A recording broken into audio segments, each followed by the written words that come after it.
Support comes from ServiceNow. We're for people doing the creative work they actually want to do.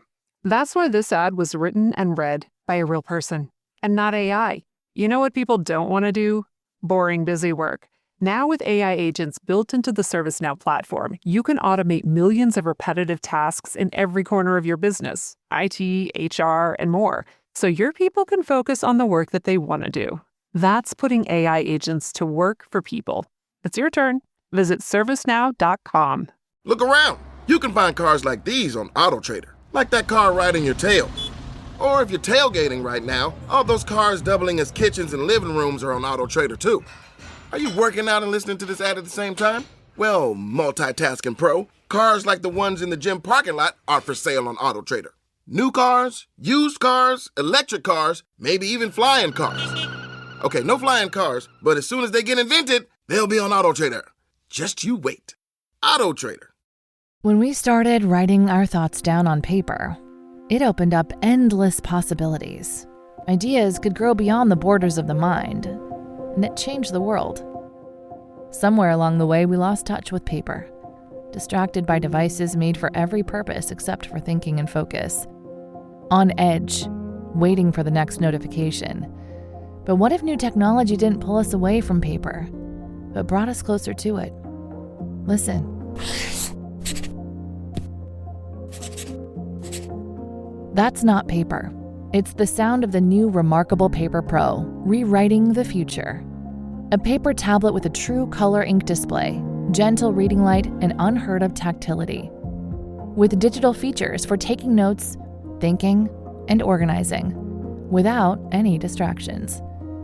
Paper is about to change the world again. Get your paper tablet at remarkable.com today.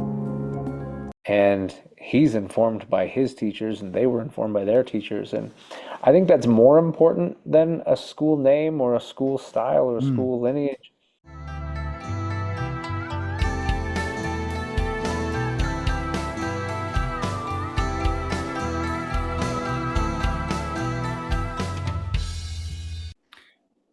Welcome to another episode of Anxious Black Belt, the podcast that focuses on karate, mental health, and everything in between. Today, having our good friend Ken back with us. I'm gonna try to catch up and see what's in his life and my life, and I hope you're gonna enjoy it. Welcome to the show, Ken, again. Hey, hello, my friend. How are you, Les? It's so good to see you. I am good, very tired, very busy, but good. And how's your end? How's the finger? That's the most important thing. It's getting there. It's got some movement. It's got some wiggle. I forget. You do these both video and audio, right? So, it is pretty good. It's still painful, but it moves fairly well, and I'm able to do a lot of things. There's still a lot of things that I'm limited on, not by the doctors. The doctors are like, yeah, cool, kind of do whatever. But with its lack of mobility, there's things that I can't do. But day-to-day life, I can do quite well. Training, I'm still kind of figuring out. But you said that you had an oversensitive finger, the skin on it, or whatever, to cold and stuff. Yeah, early How's on, that going? early on, the backside was numb and the front side got oversensitive. The front side has settled down, which they thought would happen, and that's gotten much better. The backside is still kind of numb. I'll look down sometimes and I will have obviously caught it on something, scraped it up, and realized that but I won't realize it till later. I'll look down and go, oh, when did that happen? It's because I kind of can't exactly feel it, the way I do the rest of my fingers. But I think, my friend, you met Raquel, the Spanish girl. yeah. She was playing tennis and the ball hit her straight in the finger and detached 90% of her ligament. She's now nearly 9 months and she still cannot bend correctly. So, Oh, wow. comparing to yours, after major operation, you have this faster healing than she's got it from the, just the kind of detachment. Yeah, it sounds like you don't have to cut it off to still have quite the impact into how your finger. Sounds like she's going through a lot of the same stuff I did. Yeah. So she had a lot of time there fixed position, so she couldn't do it. And she's very good with punching with the left hand because she didn't stop training. She just didn't use the hand at all. So So she just catches you on the other side. yeah. That's awesome. How's the dojo situation? Because I don't know, you want to talk about it, or as you said that Yeah, you've we been can. We're among contemplating. friends, are we not? Yeah, you've been contemplating a few things, didn't you? I have. In fact, things have happened, I would say. Um, definitely since the last time we spoke on the podcast, you and I obviously speak from time to time, but on the podcast, since then, I've shut down. Well, let's talk about what the dojo was. The dojo, we're in Casper, Wyoming. The dojo is called Casper Dojo. Very Googleable if your dojo's named after the town that you're in.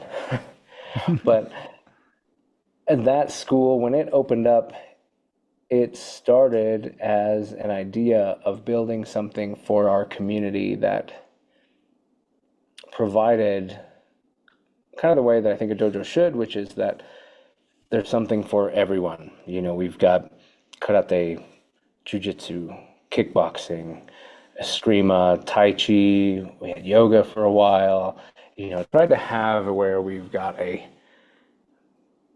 it became a place, right? It was about the place and not about the people, the person or the teacher specifically, but a place and all of that. And that worked for a while. You know, when you get a lot of people involved, everybody has a different idea of the way they think things should go.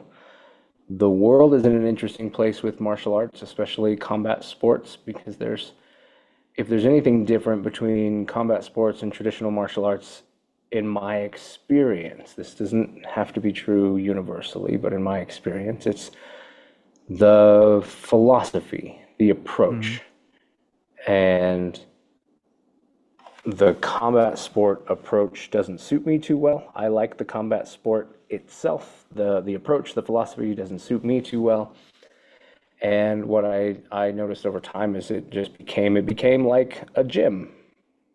People didn't care about it. You know, they'd come in, they'd throw their stuff wherever, they'd leave it a mess, the equipment would get broken, they'd just leave it. You know, there's no personal responsibility, there's no accountability, there's no discipline. People come when they want to come, don't come when they don't want to come, then wonder why they're not getting any better. And, you know, that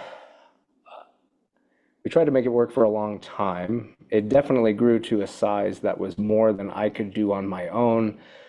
But the people involved have their own lives, they have their own things going, they have their own goals. And so we would all recognize something needed to be done, and then it would kind of get left to me to do for the most part. And that burned me out. So as I started to see, like I said, jiu-jitsu was the first one to go for me. I taught the karate, the jiu-jitsu, and the eskrima personally. Then we had a kickboxing coach, we had a tai chi coach, you know, we had a yoga instructor. The jiu-jitsu would get to the point where people just weren't coming. And now, admittedly, part of that came from we had a really good core group that was doing really well. It was going really well. And then 3 of them were deployed for military service. Another one was gone for a year for school. And it all happened at like the same time. So we lost our core group. When that happens, you lose a lot. And so pretty soon you'd have 1 or 2 people on the mat. I was still recovering. So, you know, I needed all those people that weren't around to go, hey, if you're going to be on the mat and get something out of it, you've got to have people on the mat with you so that you can train. If you don't have that, how are you getting better? You can do solo drills, you know, but you're not getting better through partner work. So we kind of talked about it. We tried changing the schedules. We tried all kinds of stuff. And then ultimately I went, you know, I don't know that we're going to keep going. And I wasn't met with a lot of resistance to that. I didn't want to leave anybody out in the cold, so my due diligence was to try to find another school. I tried really hard to get that school to come and use we have a fantastic space, huge space, really nice. Tried to get what I consider the best jiu-jitsu gym in town. They've got a pretty small space and they could use more space, but that didn't work out. I tried to get them to come teach there, have it be there. That didn't work out. So the direction we went was to take everybody over there, get them introduced, and kind of start them training over there. Because not only was it not conducive if people didn't want to show up, there's also a limit to what I can do as a person who started off sharing jiu-jitsu, whatever I knew of it, as a supplement to the karate.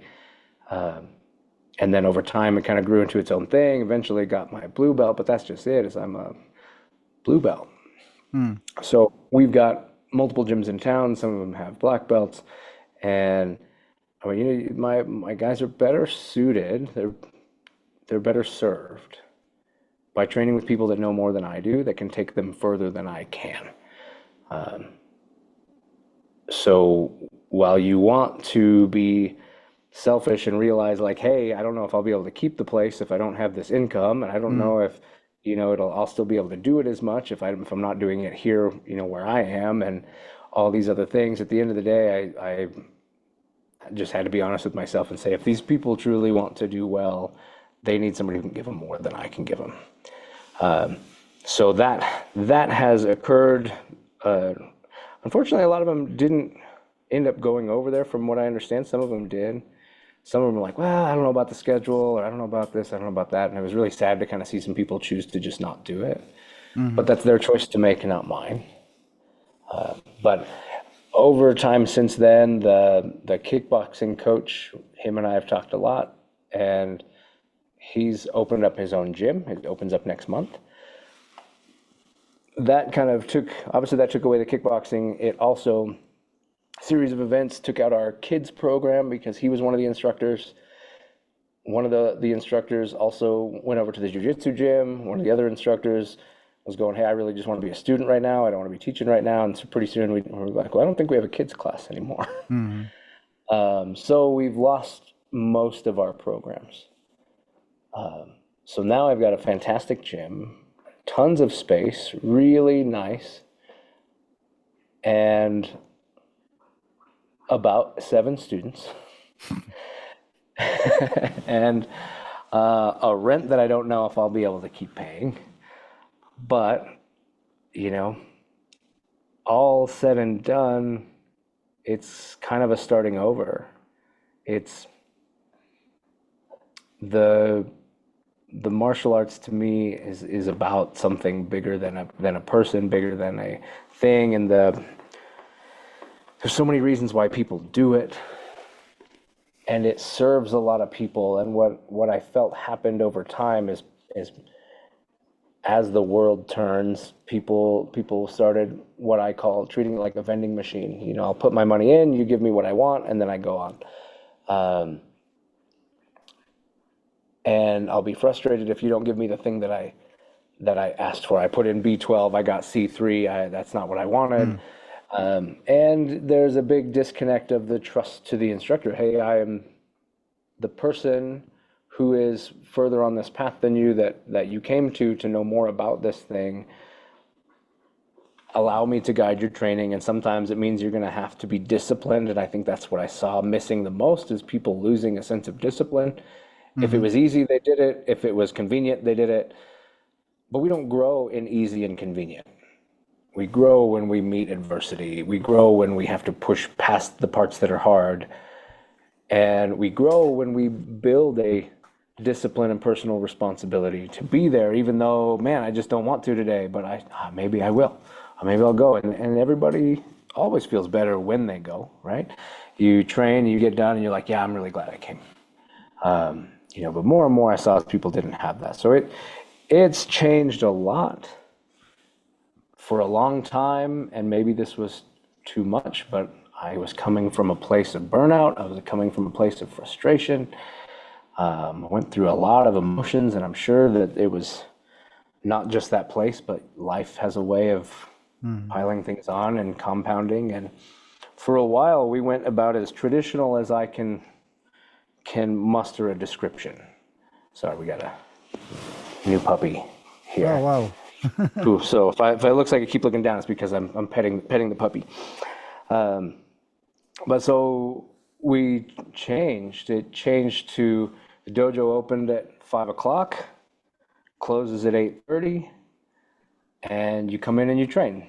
And if you've never been in before, you'll get with somebody, they'll show you some stuff and you'll work on it. And if you've been in before, then you've been shown some stuff and you work on it. And if you're working on it, if you're putting effort into what you've been given, then you get more. Someone will come over and provide some correction, provide some detail, pair you with somebody, whatever. But, so kind of self-led. You've been shown a thing.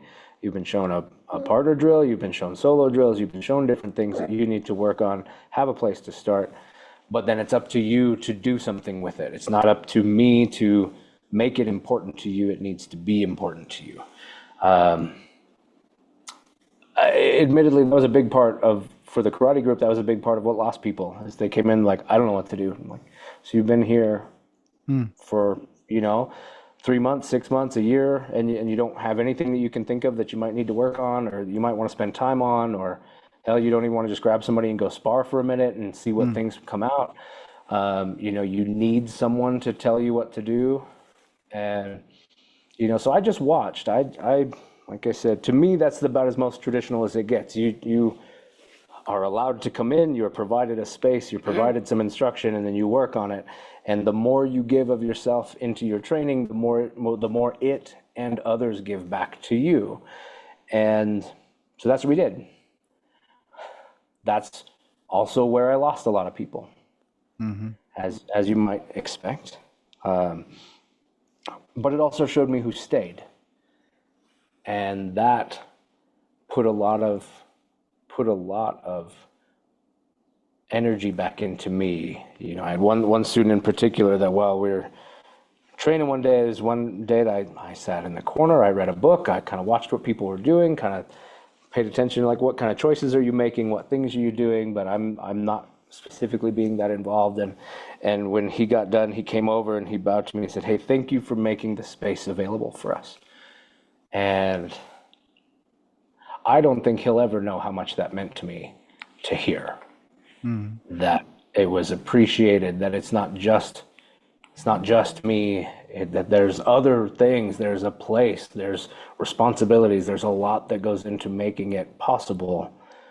And, he appreciated it. He took the time to have gratitude, and that kind of showed me some, hey, there's some hope left to this.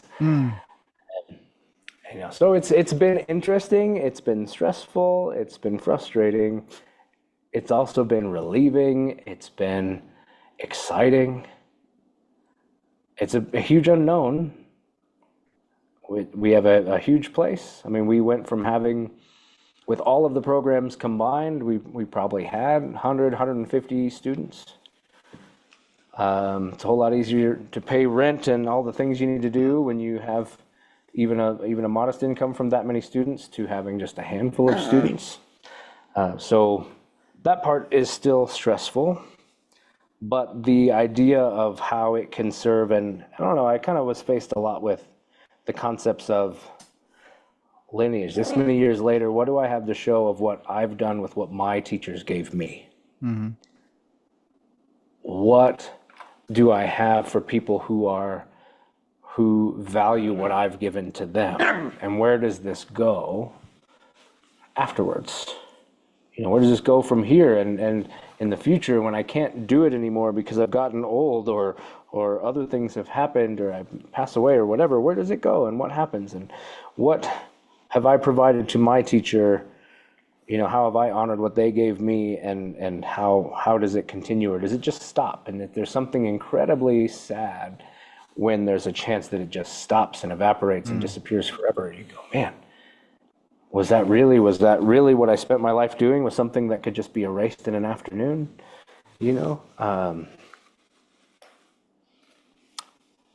Can I tell you what was very timely and has been also very helpful? Sure. Is a book. It's called Thoughts on Karate by one Les Bubka.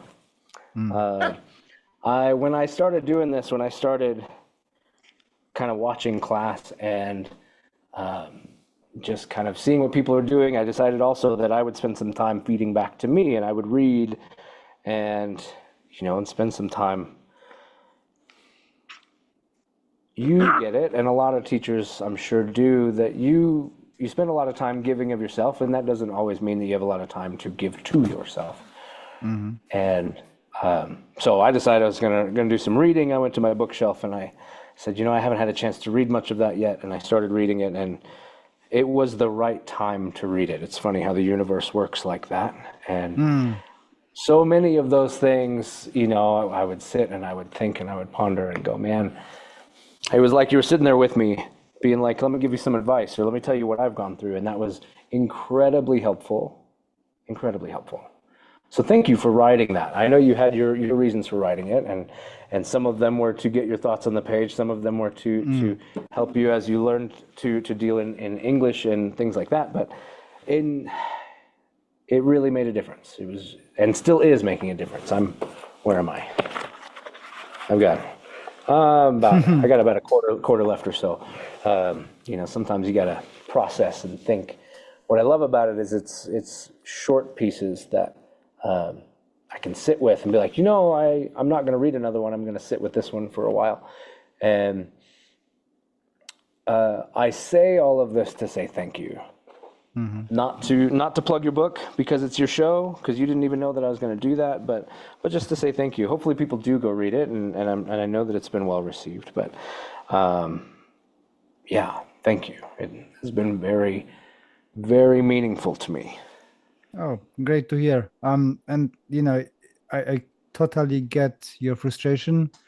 I was actually talking today with Russ Smith Sensei, and I come up again. It must be a day for reflection about dojos. So I inherited from my sensei, and that's how I was brought up in martial arts environment.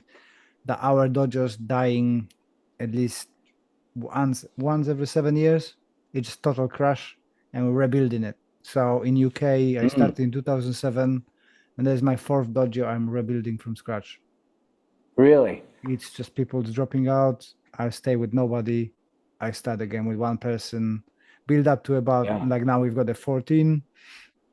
And richly not last week, 2-3 weeks ago, we had a chat with people where I said to everybody, sorry for swearing, you can fuck off if you don't want to train. I literally, because I just got messages. I've got 14 people, and message after message. Oh, I can't make training. I can't do this. I can't come. And I've got 2 people in a dojo. So I said, listen, I'm treating like everybody down. There's nobody in the dojo. I'm training for myself. You can all fuck off if you don't want it. I don't care. You here, we're training. You're not here, I don't care. Don't tell me that you cannot, you want to pay for a tuition, you're paying for space being available to you, not for me to, I don't know, worry about your problems. We all got the problems, and it happens that you cannot turn for training, and sometimes I cannot turn for training either. But it's just like, if you're not giving any commitment to it, then why bother? Yeah. And how does it serve you? How do you get, you started it for a reason, some reason, it's your own reason. But surely the only way that you achieve that reason is by doing it. Turning up and paying dues does not achieve the goal that you. I don't think anybody ever joined a dojo going, I really just need to find a place I can spend money at once a month. Yeah. I don't think that was anybody's goal. If it was, I'm like, okay, come on in. We can do that. You can support these guys who can't afford it or whatever. But no, we come in for reasons, and those reasons take investment, and sometimes they take sacrifice and they take choices.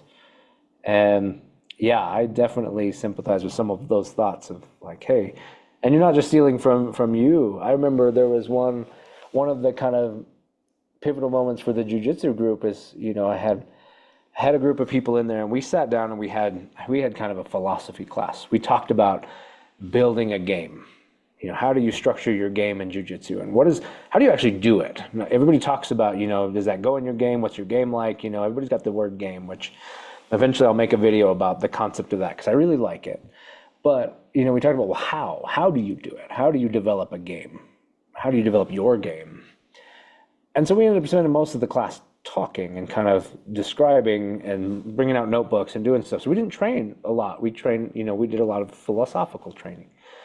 So I was like, okay, next class, I decided, I was like, we're only sparring. Like, we're not going to do any drilling. We're just going to roll. You grab different partners. We'll just roll, put your game, we'll test out some of these theories you've been working on. And 2 people showed up. I'm like, okay, well, let me just work with you guys. And then, we'll do our main sparring day next class. 2 people showed up, but it was 2 different people. There's one kid in there. There's one guy that it was him and one other guy. And then the next time it was him and a different guy. And I'm like, man, can't even get you the same guy twice. Yeah. And you're here and you've got one person to work with. And so if you were going to spar for an hour, hour and a half with different people, well, you got one person. I'm like, I'm not cleared to train. I'm not cleared to spar yet. You've got this person. While that's useful, how do you keep going when that person needs to take a break? And you don't need a break right now? Or how do you get people that move differently? And, how do you make value out of that length of time if you've only got one person to roll with? I'm like, where is everybody? Yeah, it's like, I share that sentiment. Fuck off if you don't want to train, I'm here no matter what. My job is to turn up, and I show up every day to make sure that you've got something going, that somebody's here, that the lights are on, that there's a place to train, that someone can answer questions, even just to make sure the mats are available. So then, and you can kind of spiral. You can kind of get in your own head and be like, wow, do people just really not care about me? Do people not appreciate me? Am I not important? Do I not have any, like, is there no value? Is my part no value? You replace me with a monkey? Like, what is, and it's not fun, because it really puts you in a bad mental place. I have to say that our attendance went up, so they needed a kick in the butt. But it is still, you've got the 2 groups: the Tuesday people and Thursday people, and 2 shall not meet. My Eskrima class is like that. We've got a Saturday and a Monday, and it's like, I don't even think you guys realize that these people train.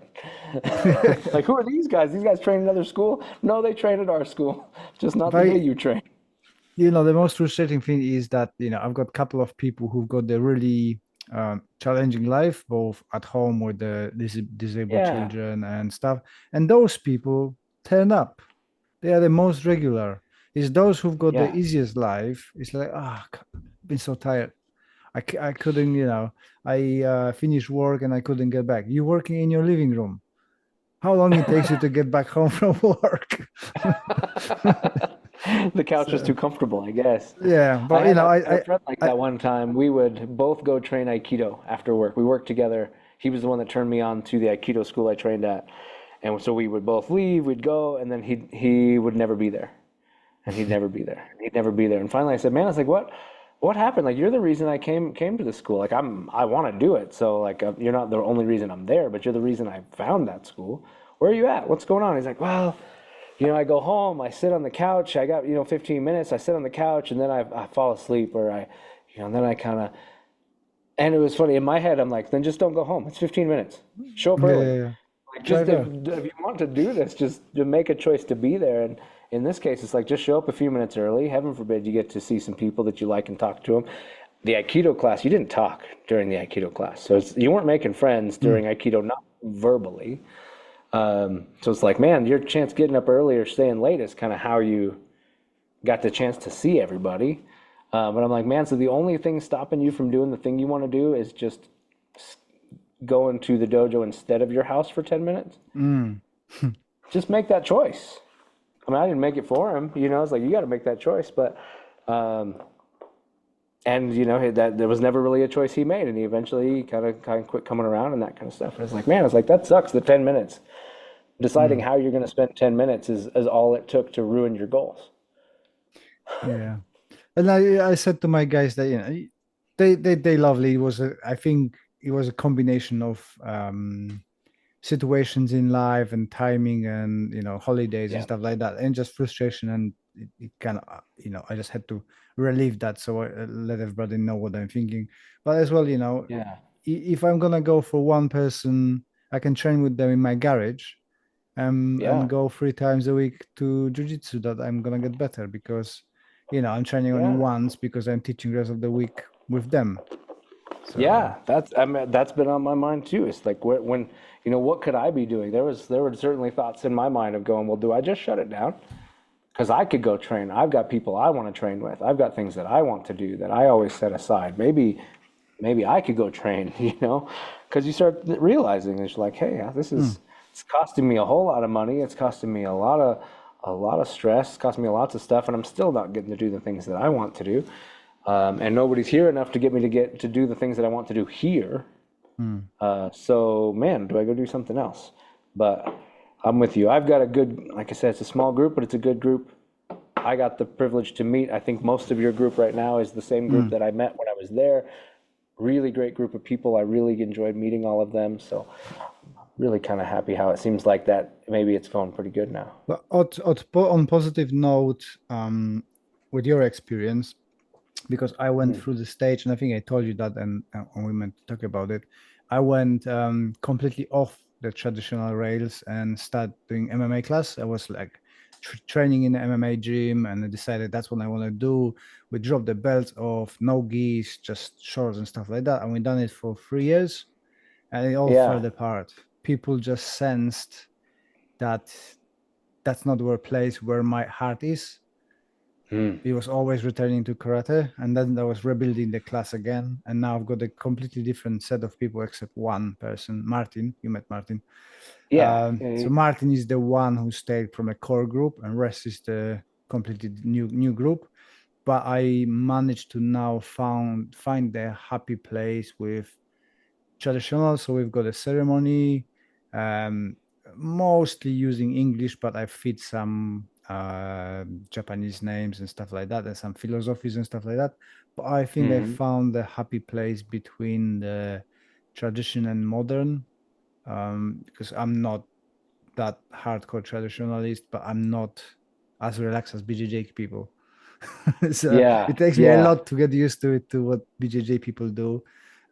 So it kind of, I think the happy medium is, but the things like that allow you to put stuff in a test. You try the relaxed atmosphere, and it's like with the darkness and light, right? If you're just living in a light, you don't experience the darkness, and you don't appreciate the light as much as if you know it. So now you've tested you need that this reference. and now you can build a gym that you really know that it's you, and people, I'm sure people gonna come because it's gonna be resonating from you that this is the rules, this is what happens. We that's what we stand for. Yeah, I tell you, the thing that maybe frustrated me the most was knowing that I was not even maintaining my own standards in an effort to try to have people be excited or be whatever, to do that for them. I fell into the trap of going, well, if I can make it fun, if I can make it exciting, if I can make it these things, if I can make it whatever I think people want or whatever they tell me they want, I found that it was harder for me to actually just maintain the standards of what I expected. And what's funny is the people that do stick around that, are rising to those standards, you know what they have?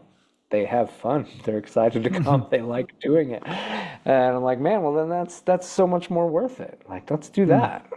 And, I think talking about tradition versus modern, and it's like, I think traditions are important.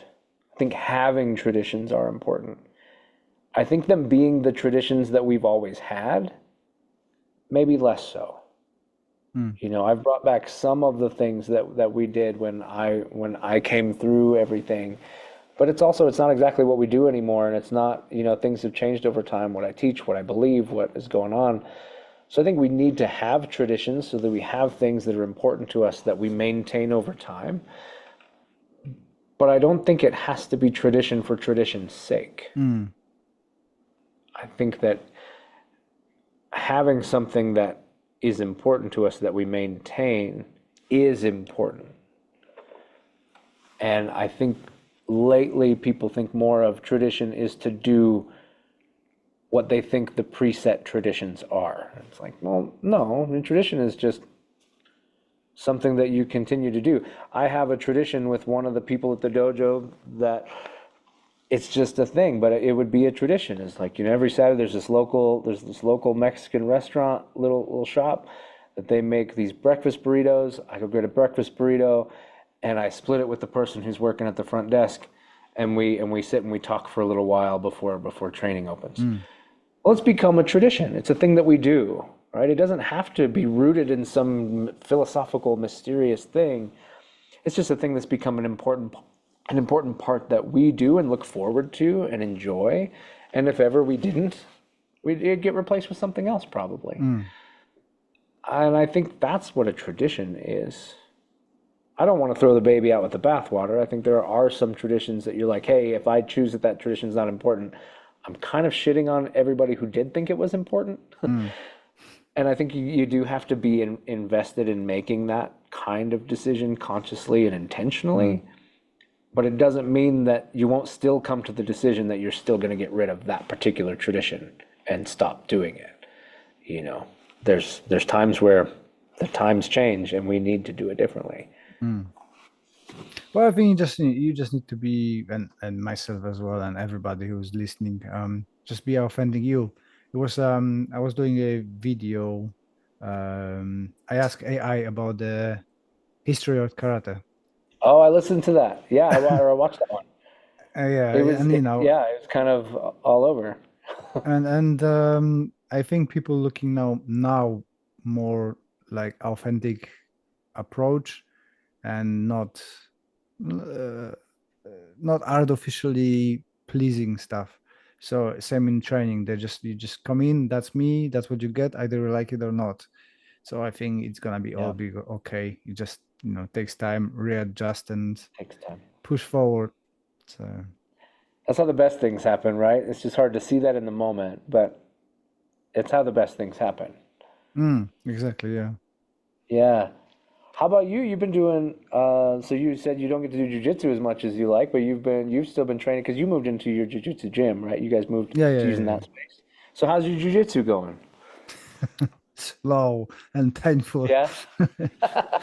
um, I enjoy it. I was very proud of myself, or a 45-year-old. Tim, our coach, decided one day that there was only 12 of us. So we're going to be doing a 45 minutes of sparring, 8 minutes rounds. Whoo, 8-minute And, rounds.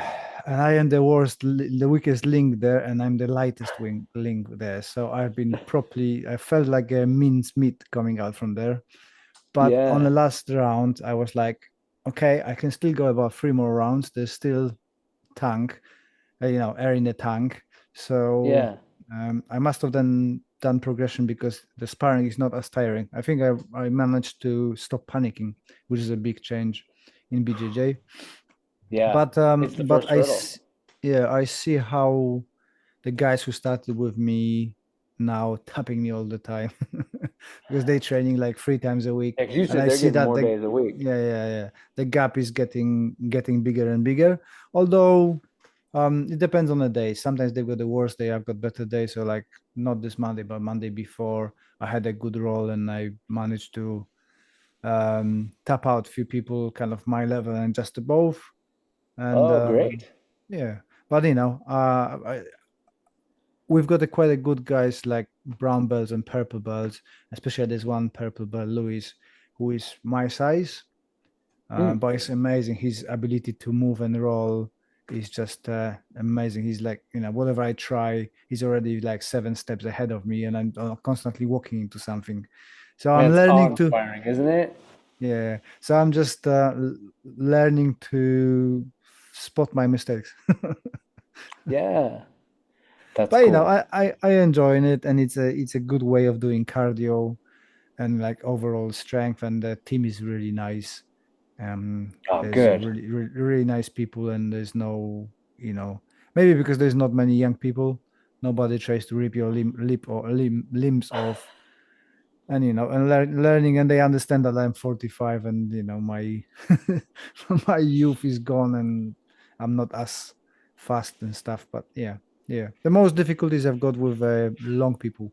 We've got a few people who are very tall, and it's just passing their legs, and they keep trapping me, and just I'm too light. They keep throwing me about. So, but it's all Oh, good. sure.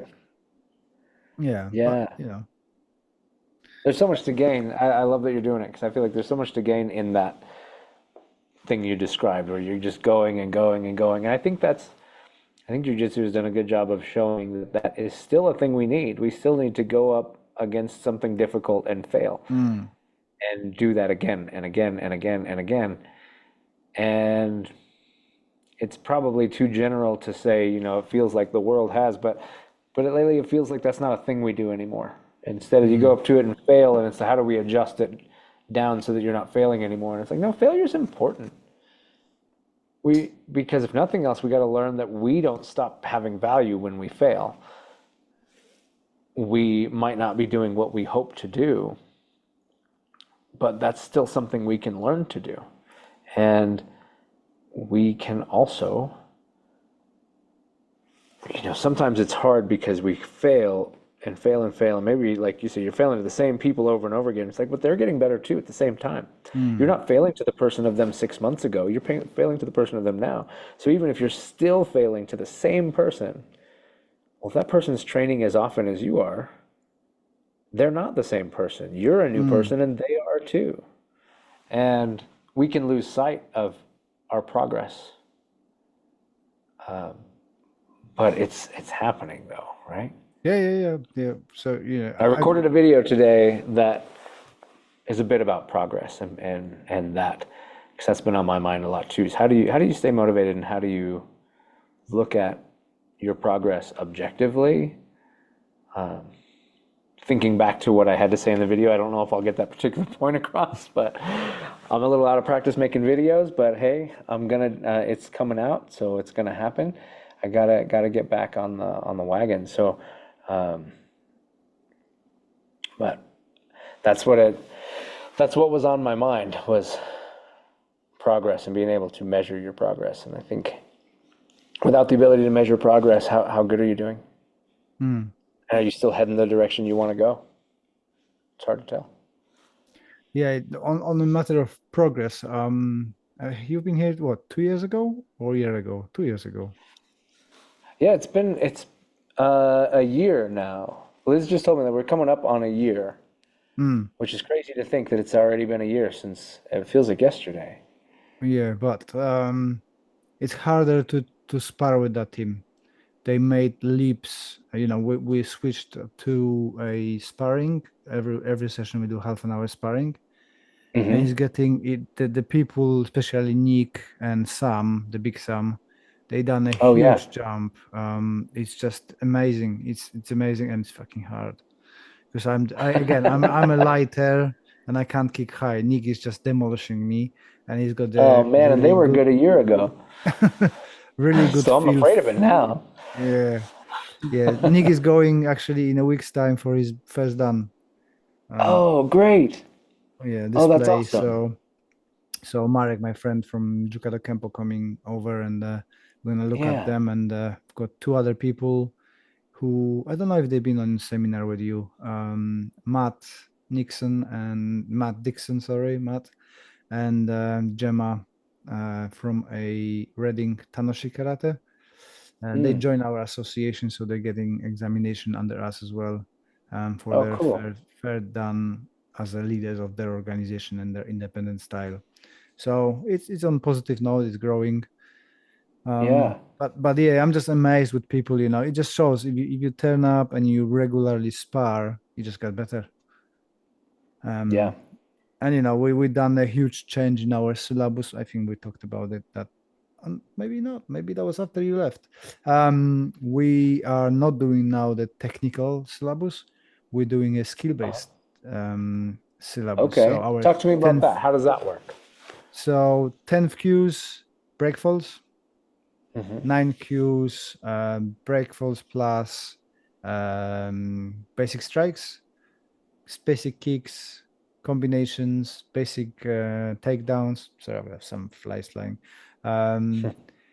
Basic groundwork, more advanced stuff, combination. By the first dan, you need to be able to handle yourself in a sparring all around. You don't have to be perfect in it, but you need to hold your ground and new escapes and stuff like that from the floor. From first dan, you can choose which kata you wanna explore and get better in that area. So now we've got only 3 katas to the first dan. So it's Naihanchi, Gyakusai Dai instead of all pinons, and Tensho because it's my kata, favorite kata. So Yeah. everybody needs to learn it. So it fundamentals till the first dan, and then we can dive deep in whatever you want. By the third dan, you need to have a free favorite kata that you are digging in, and that's Oh, it. that's cool. How do you feel? Do you feel like that was accompanied with a shift of where you would have had first Dan in the past? I can't believe I said first Dan. Ugh, first Don. Uh, that first Dan, Daniel number 2, Daniel 3. Um, do you feel like that also encompassed a shift of where that would have been in previous syllabus for you, or is it still land in the same place, just structured different? I think it's gonna be better. Mm, Not in a sense of quality of movement, but a sense of practical utilization of your skills. So we've been. yeah. It's not my decision. We sat as a group and have a chat about it, and we establish what is our goal as a group. Do we want to Yeah. look good with kata and be very traditional? And the guy said, well, we actually enjoy sparring. So okay, so you need to be able to handle yourself, and that what you should be able to do after 10 years of training, right? Even that Yeah. once or twice a week. And we stick to that. And if the sparring is measurement, the guys are already better than the students that I was going with my teacher after 5 years where they would to be. It's just more practical. Yeah. And That's cool. and in that way gives you something to do after first dan. Because in our old syllabus, you had all the katas to a first dan and advanced katas, 5 advanced katas later. So you had 18 katas altogether, which is way too Yeah. much. And you don't have I, time if you want to do groundwork and everything, right? I Um, definitely agree. If any part of tradition needed to go, it was just the piling on of things. mm, Is not, and I don't think has ever been or ever will be the best thing to do to make someone good at a thing. You can't just mm. keep adding stuff and thinning out what they can do. They've got to be able to become good at something.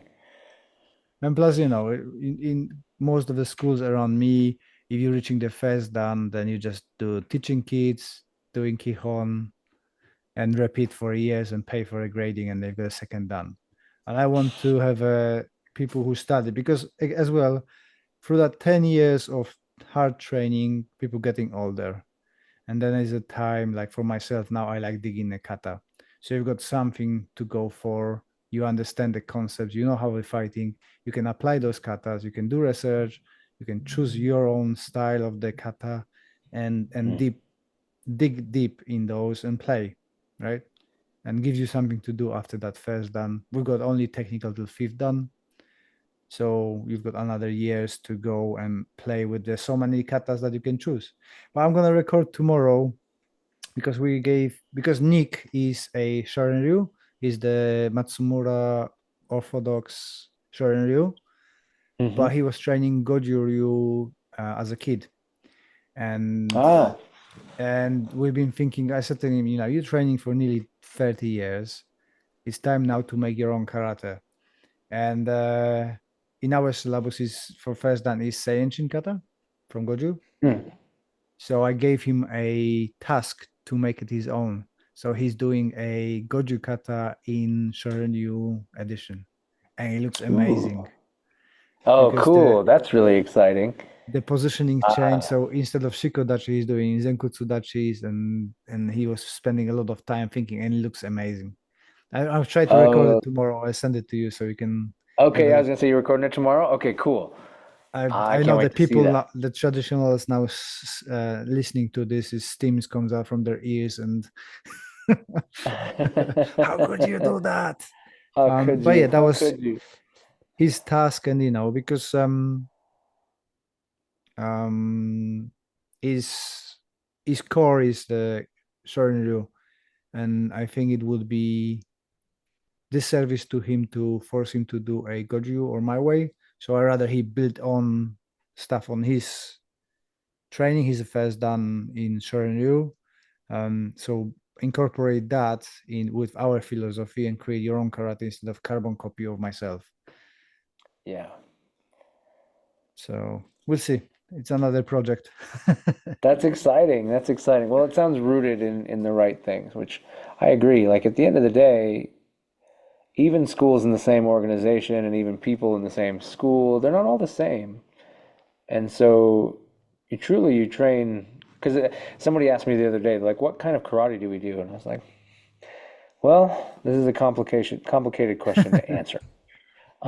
So I took them up to the front of the dojo and I showed them like, well, here's the deal. Like you're training with me. This is my teacher.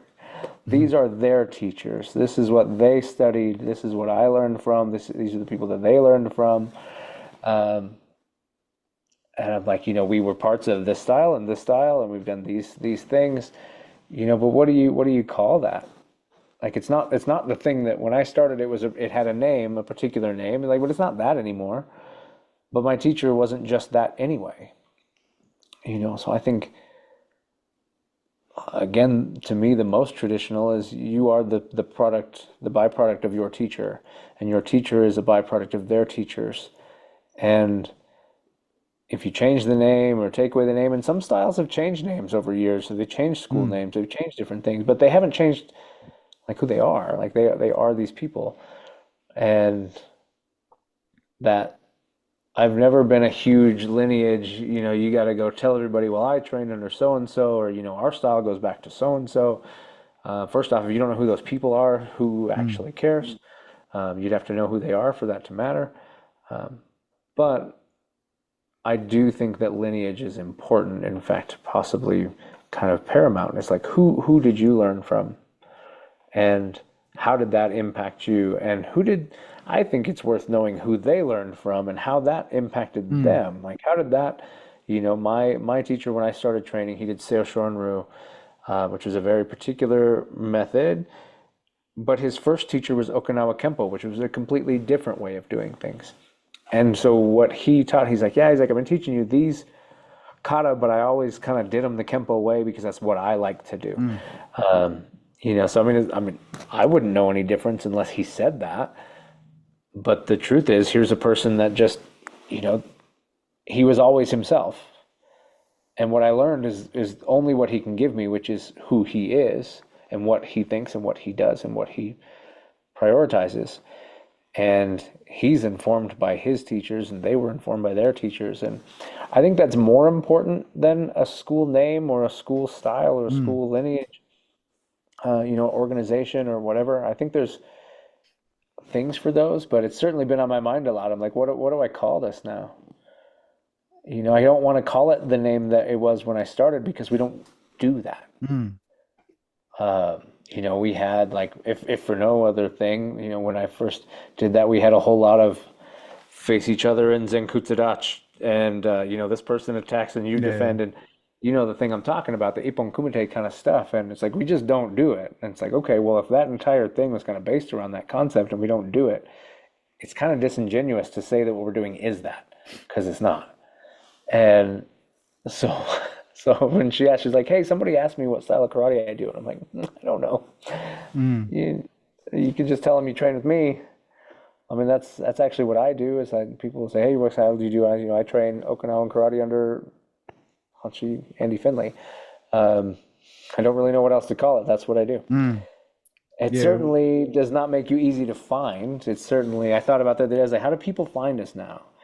If we're not doing competitions for people to see our school do something competitive, if we're not fighting, taking on fights, and doing that, if we're not doing this, if we're not doing that, how do people even know what to look like? How do people find you? I'm like, it's exactly what I want, but I think it's becoming it's going to become harder and harder for people to find it because they don't know who I am.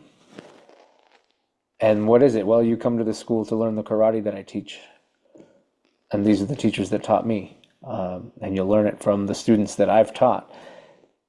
But if you don't know who I am, why would you ever find that? And why would you look for it? If you don't know who I am, why would you look for what I do? And if it doesn't have a searchable name, how do you find it by searching? And if we're not at a competition, how do you find it by seeing it? So I was talking to some of the students the other day going, how are people going to find us? What is this like now? And that'll be kind of an interesting thing to see unfold, because while it's becoming something that I'm very passionate about and care a lot about and want it to be, it's also becoming something that is sought after less. And so I expect it to not grow quickly and maybe not grow large in any capacity. Which is why I think that relationship to your teacher is so much more important, is because, well, the school may come and go, the things may come and go, but the relationships are what exist. And if those become transactional, then do they even exist, really? Yeah, we just funny again. Just a couple of months ago, we went through the rebranding as well. Yeah, So yeah. we I've now seen are some, yeah. all around karate, and All around everybody karate. agreed that's more expression what we do. But I ask as well what the AI thinks about it, and it gives me like easy searchable and stuff. So it was just confirming what we knew, but it Yeah, suggests that we welcome everybody. Not it went.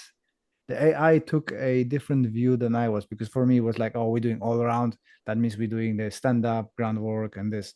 And the yeah. AI seen it as, oh, you welcome all abilities coming to grab, which is our core value anyway. So subconsciously, I choose that name.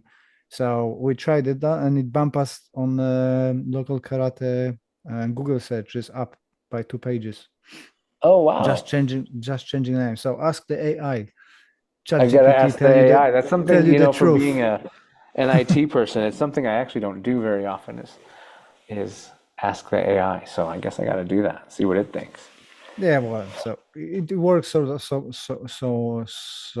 for us. So we'll see how it goes. We Yeah. got few new people coming in and stuff. But the other thing we changed is that we're not looking for beginners. I was Mm, talking with Don Kane Sensei, and he said, "Listen, you're doing seminars, you're doing teaching this. Position yourself as a somebody who is advances people's training instead of beginners, because beginning the there's training. such a huge competition for beginners. Don't go there because it's saturated. Every club is fighting for beginners. Position yourself for people advancing if they have a first dan and they do beginner stuff all the time, just teaching. Put yourself in that and do small groups. So from September, we're starting Yeah. campaign to not steal students from other clubs, but maybe like beginner Yeah. coaches want to come and explore stuff that we're doing. Yeah. Kind of And we're doing, augmentation, like yeah, supplement. yeah, yeah. So I'm trying to position myself a bit higher to attract people who already got the experience. Plus, we're trying to do a networking Cool. once a month with an open session, so everybody's welcome. We've got 3-4 clubs coming in at the moment. But it goes 12 people, sometimes 6 people. So it's very difficult here. I send the invitations about seminars to about 16 clubs around me. Only one replied. The rest is like, my little bubble. I will not go anywhere else. So, but we're gonna Right. break that through and push and Yeah. fight people who want to have fun and not no ego, not ill intentions. Just come in, chat all karate, like the BJJ guys do, right? Everybody can come in and just have fun. You want to do sparring, you spar. You want to do chatting, you chat. You want to do bunkai, you do bunkai. There's always hmm somebody here. So hopefully it's gonna hook on. Yeah. That sounds awesome. Wow, it sounds awesome on the paper, but it's not so awesome in the gym when there's a couple Yeah. of Well, people you just have to coming see. back. We're gonna have to check back in and see how it goes after it's been a little while. Yeah, but we're getting really busy with a community stuff, so it's a lot of things hmm behind the scenes. I don't like being in the office, and I created myself an office job. You did. You did. Writing projects and stuff like that. And, it's, again, detaching yourself from your work is very difficult because, you write a project, you get the refusal and you take it personally, which Yeah. at the moment I've been on a conference for a charity sector, and they said it's the worst time for a funding. 90% of applications are just refused because there's not enough money to support everybody. But you're still taking it personally. Or what could I do better? What is this? What So I'm I'm getting better. We got our first. Actually, I announced it today. We got £2,500 for free sessions for a year. So people from Guildford, parents with difficult children, can have a respite with us, come and train, and we got funding for a year. Oh, great. Which is good. And a few other projects starting up now. We're getting hooked up with a local police, local council to do a youth combat sessions. So the difficult young offenders can come in and have an introduction to martial arts. It's going Muay Thai and BJJ.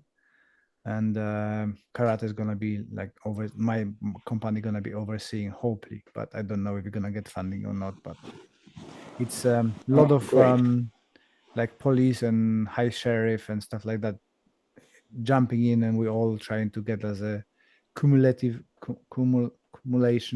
I can't pronounce it. Working together to help those kids. So we'll see how it goes. But hey ho. That sounds awesome.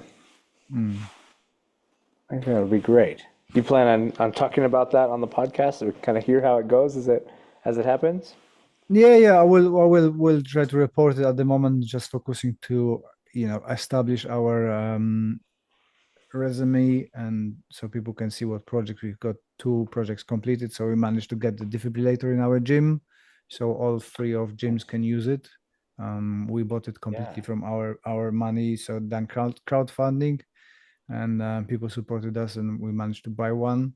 We've got money for a batteries for another 5 years, which is great. We had a trial session for that, open sessions for people who with mental health and physical disabilities on difficult children and stuff like that. We had 12 people for 12 weeks, and now we got an extension from a different funder for a year. So it's great. But you mentioned that you're going back to filming. That's exciting. Yeah. I've been trying to for a long time, and it's been really kind of hard to get started back up, but I have a video that I filmed today. I have a number of things that I filmed that I'm upset with myself for having never gotten out yet, including things from our trip and everything else. But so I've filmed something that is timely. It's the beginning of something for me, and I'm hoping. Like I said, I had filmed some B-roll the other day. I filmed the actual main stuff today, and hope to have it out very soon. Even if it's kind of rough, I just got to get it out there and just get the hurdle of getting back into filming and putting stuff out was harder than I expected. It didn't quite feel like riding a bike the way I thought it might. Well, we're getting a bit of a traction now on the YouTube, so we actually fulfill everything. So we're getting paid way for adverts and stuff, so I can put that in a club, so I don't have to have so many students. Oh, great, man, that's cool.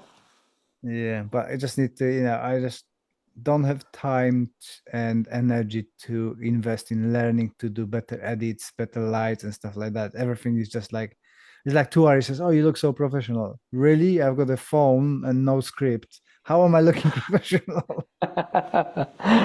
No, truly though, you're doing great. I love watching your stuff. Thank you.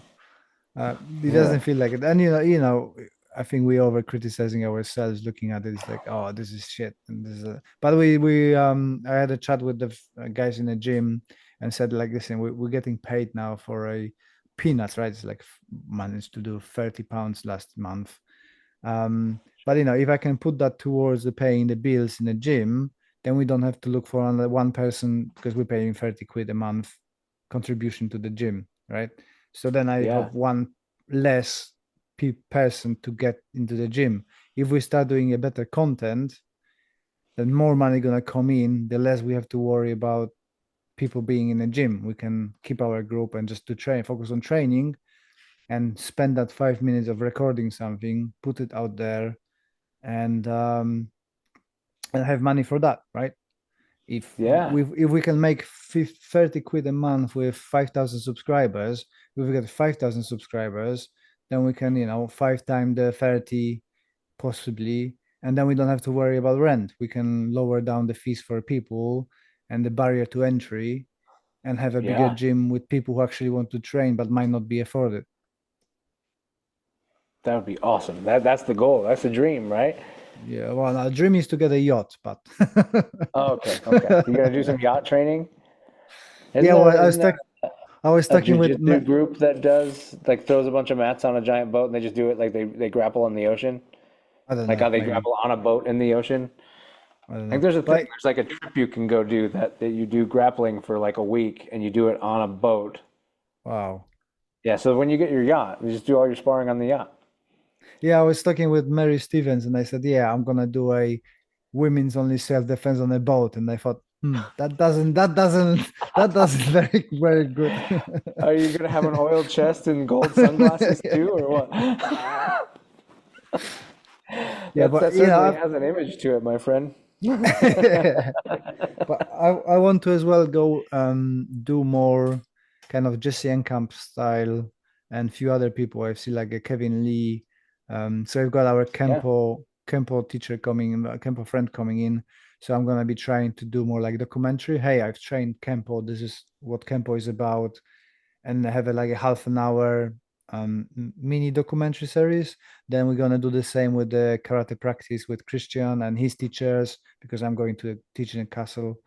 So when I'm gonna go on seminars with different people, I would like to carve out about half an hour to record, just ask them a question, show me your stuff, throw me about, or thing, because I think people like things like that. I don't know how that's gonna come up with my skills, but we're gonna try. So That's cool. I'm particularly excited about that. I love personally, I love stuff like that where you get to know about, there's one thing, if the YouTube algorithm does one thing well, it's make sure that there's 50 videos about the same thing. mm, What I love is to see, one video about 50 things, different people, and this is this person, this is what they do, this is this style, this is what it's like, this is this thing, rather than everybody's. I mean, sometimes it's nice to see multiple perspectives on the one thing, and then other times it's nice to see more time spent on different things that you don't normally get to see. mm. Doesn't do as well on the algorithm, but it's I think that content Yeah, may be even more important because it's, stuff that wouldn't be seen otherwise, and it's part of preservation. It's being recorded, it's being filmed, it's being talked about. yeah, well, it's again being authentic, right? That's what I am. I'm not gonna pretend that I am a like high grade filmographer. I don't have enough money for a camera. I don't have money for a person to follow me and record everything. So I have to do everything my own, and we see how it goes. But that video I was saying about the AI generation, right? The Monkey Steals the Pitch channel? Yeah. Yep, I Yeah, was just watching one of those the other day. he contacted me today about that video. Oh, how did you do it? Because I want to do similar one. What did you use and stuff like that? So it's like, wow, if the high Oh, profile cool. people watching me, I'm doing something right. Yeah. Oh well. Yeah. Man, the one that I hope to see more of that I don't know how much I just got so I'm dealing with a bulge disc in my back. So on top of things, like I'm even one more Mm, reason not to be training as much as I'd like right now. And so I went and bought a Meta Quest 3 virtual VR headset mhm. so that I could throw some heat on, lay on the couch, but still get some work done, hook it to my computer to be able to work on stuff. But take the pressure off my back. Well, I popped into YouTube, and when you're in YouTube on a VR headset, there's an entirely new section or a separate section called Spatial, and it's videos that are filmed in like 180 degree Mm. 3-dimension VR. And one of them was a video on Pak Mei Kung Fu, and watching video basically as though you feel like you're in like on the mat with them. Things are moving towards you and away from you and around you. Yeah, I want more of that to exist. That was cool. It was But really cool that to comes see. with the investment, right? You need to have a right camera for it and stuff like that. So Yep, that's a thing. I hope that there's enough people that want to do stuff like that who also have that kind of equipment. Because I mean, the cameras aren't crazy. I think a lot of times they're using like Insta 360s or anything that mhm. might shoot at a 360 or 180 degree can be posted in that way if people choose to. Um, so I think that the technology is becoming more and more available without it being a crazy cost. It's certainly an interesting way of recording physical things. You know, when you and I film with our standard cameras, we're filming a flat thing. We use light and we use other things to try to give it a third dimension. Mm. But the truth is it's flat. And these other types of cameras provide a different type of thing that's awfully interesting. And I kind of, as that technology becomes more affordable, more available, I hope more people jump on and do it because that's an interesting way to record where you're in the room and you look over and they're like, this over here, that guy, and you like look over at him instead of like the camera moves, like you turn your head and look and you're like, Mm. oh, I see. And he starts going this way and you see him go over there and you see him come back this way. It's just different. It's very cool.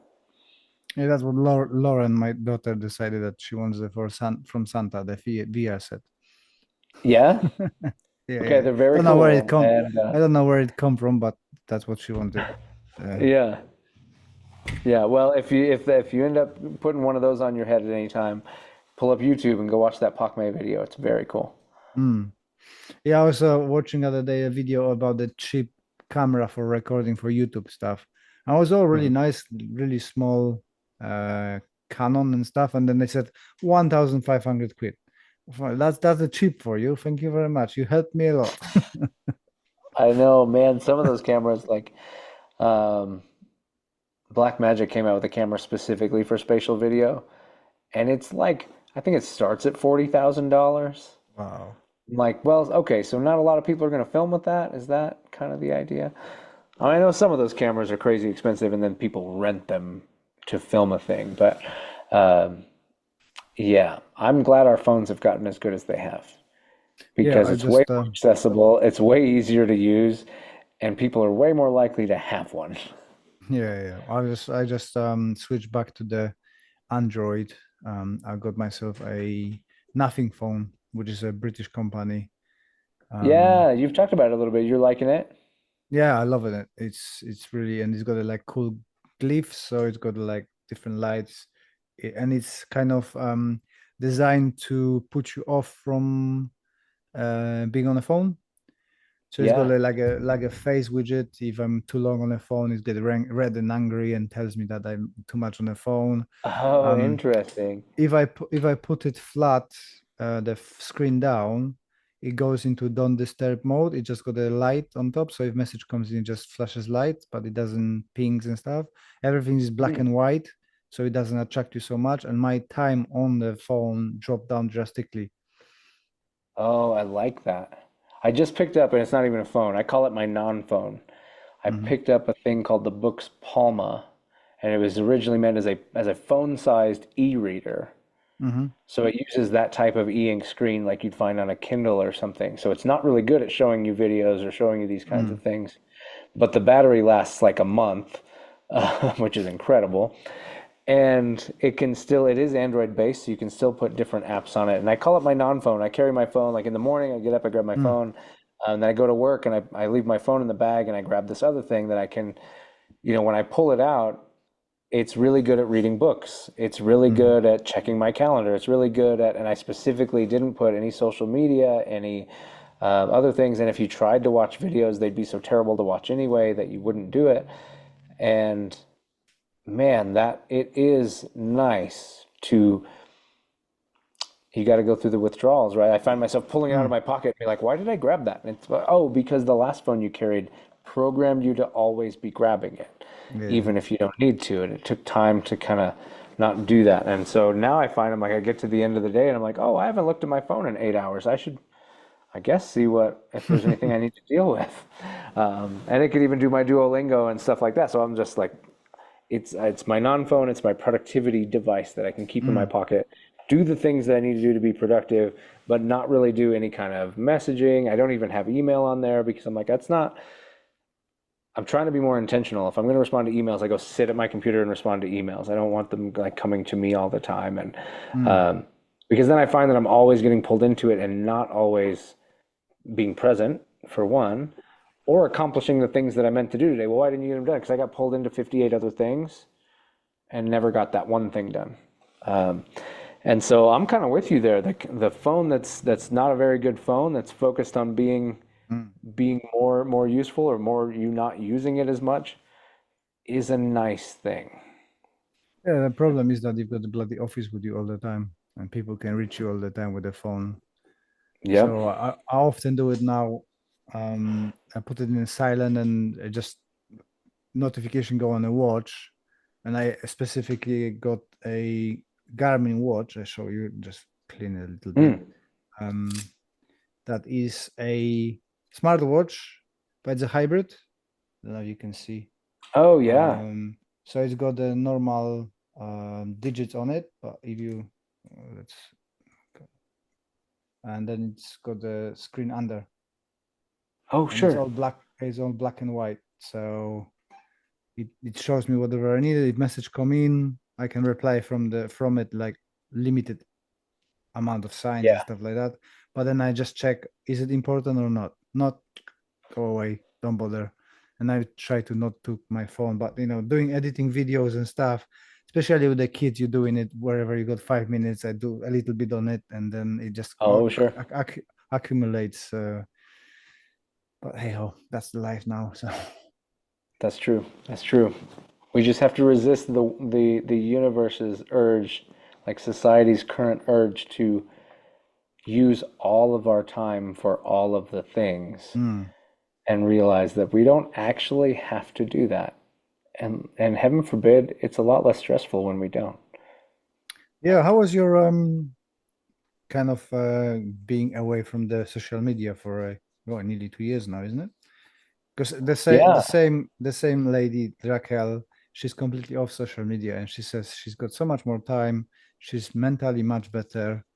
Um, I'm hoping in the future to be able to withdraw myself. I cut down a lot, although I've got like Yeah. a spares. Some days I've got like lots of stuff to post because something happened. Like today, Ross said he's going to be in UK, so we might have a training session together. So it's posting and stuff, and projects and stuff, and they require you to be online and promoting this stuff. So it's like I think part of that's my the hard office part, job. is if social media is the right place to promote what you're doing, there's no way to get rid of it Mm. unless you can hire someone else to do that part for you, and you just communicate to them and they do it. Otherwise, you got to be in it. And so I like not being on it. I have fully removed Facebook, Instagram, all those things. They're not on my phone at all. So even when I'm like, oh, I can't. I got to go grab a tablet or go to a computer, um, and that's good. I get on. There's usually not that much that I feel like, oh, I really missed a lot by not being here. I'll see one or two things. The downside is then I'll respond to something and then I won't, because it's not on my phone. I don't touch it again for 3 days, and then someone will have like written something back, and I'm like, oh, sorry that I just ignored you for 3 days. Uh, you know, but I don't miss it. I I really don't. I continue to want to find better ways to stay in touch with the things that are important to me. Like, the parts that I like about stuff like Facebook is people do post stuff. And if you really work hard to set it up right, then you've got kind of a feed of things that are important to you. But generally, it becomes, a connection point for everybody you know and everybody you might know and everybody who wants to know you. And pretty soon, it's an inundation of every kind of thing, whether you're into it or not into it, and it's like, I want to know when you're posting a new video. I want to know when Dan Bernardo is doing something new with the Tangsudo organization, or I want to know these different things. But I'm going, Facebook is not the thing to tell me, because when I go in, I'm more likely to not even get to find out, because I'll get pulled into other stuff, or it'll be buried by other things. And so I go, so what is our neo-modern way to keep track of the stuff that's important without it being drowned in the noise is what I don't have an answer to yet, but it's what I want to know, because social media is built for noise. It's literally, and it's been proven, and they've talked about it, it's designed to pull you back in, to let you be on it, and even let things that are happening while you're on it maybe not even come to you yet, so that later when you get off for 10 minutes, it can then send you a reminder to pull you back on, because you are more monetizable while you're on the platform. And so the more things they can do to bring you back to the platform, the more the platform affects its shareholders. Well, I don't want to be a commodity. I want to be connected to a community. And how do we have community that's not driven by commodity? Don't know the answer, but if you find a good one, you'll have to let me know. No, I have no clue either, but I've seen a trend now on my seminars. I've got 70% of people not through Facebook. So if you look on my events from a Facebook, it's like 2 people going, and last time we had 30 So people. how are they finding your events? They either getting the notification from the Facebook, but they choosing not to register through Facebook. Okay. Or they're looking on my website, or from a podcast, because I often saying stuff, or from my email, or from people, or like you got your newsletters and stuff like that. Or through the teachers who I'm training with, or the clubs who invited me, and they organizing stuff. But I've seen less and less people responding to the events through the Facebook. It's interesting. It is, and a little bit exciting, because it's like, oh, does that mean that maybe Facebook's not how we have to do this stuff anymore? Because that'd be kind of nice. I'm doing an experiment, but I will not say on the podcast. I tell you when we finish. Okay. I think it's gonna work brilliantly, but if I tell you, then everybody else will know. That's right. And then that's not a very good experiment. No. But I think it's gonna work brilliantly. But yeah. Way cool. I'm really looking forward to your videos, because we'll be missing you and your thoughts, because it's always interesting. I'm looking forward to, spoiler for those who might not know, he's gonna be on a Conversation on Karate podcast as well. So I'm looking forward to listening to that. And don't be a stranger, sir. Can't be a stranger. Last 2, by the way, on Conversation, because I've been on every 10 episodes for a while. This will be episode 90 is what they're up to. And episode 100, there's a special thing happening with episode 100. So we're getting awfully close to that mark. Those guys have been kicking out episodes over there. So I'm looking forward to being back and hopefully reconnecting to a lot of people. It's been nice to focus on things in my life, but I also miss a lot of the people I haven't been as connected to. Cool. We're missing you too. So it's nice to stay in touch. Yeah. Thanks for catching up today. This was great. Cool. All right. I'll speak to you soon. All right. See you. Where is it? Well done for listening to all of it. You are a superhero. Thank you very much for your support. And if you could leave us that review on a podcast platform, that would be amazing. I appreciate your time, appreciate your support, and I wish you all the best until the next one. This podcast is part of the Sports Social Podcast Network.